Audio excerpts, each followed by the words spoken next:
Washington, AP.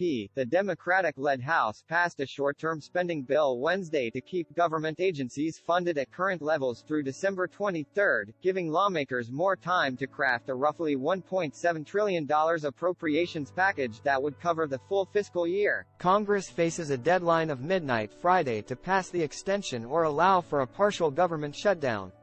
The bill would give Congress an additional week to reach a compromise and now goes to the Senate for a vote before it is sent to President Joe Biden to be signed into law. The one-week extension passed by a vote of 224 to 201, mainly along party lines.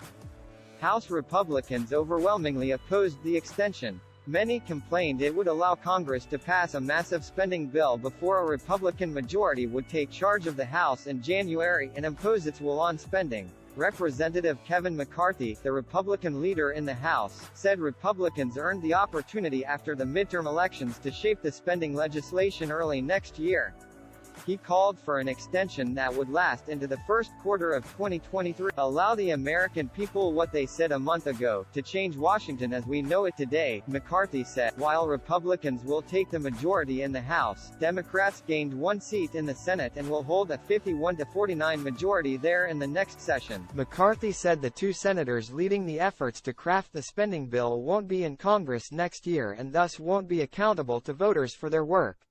Sens. Patrick Leahy, DVT, and Richard Shelby, R. are both retiring.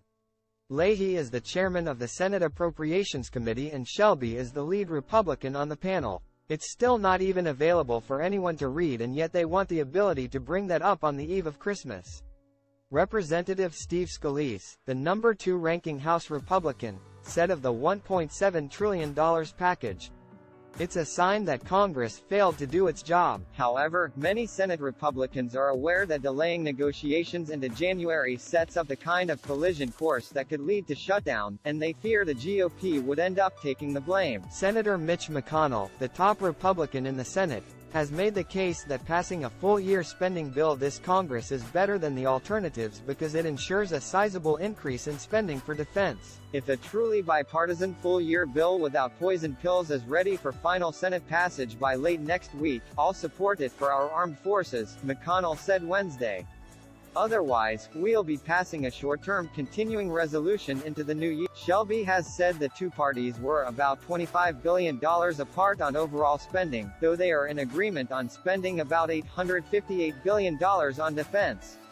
Lawmakers announced Tuesday night that they had reached agreement on a framework that should allow negotiations to be completed by next week, but they provided no detail. Representative Rosa DeLauro, the Democratic chair of the House Appropriations Committee, urged colleagues to vote for the extension.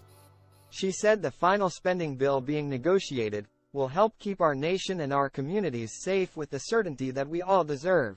The final bill is also expected to include the Biden administration's request for another $37 billion in aid to Ukraine as well as other bipartisan priorities, including an election measure designed to prevent another January 6 insurrection.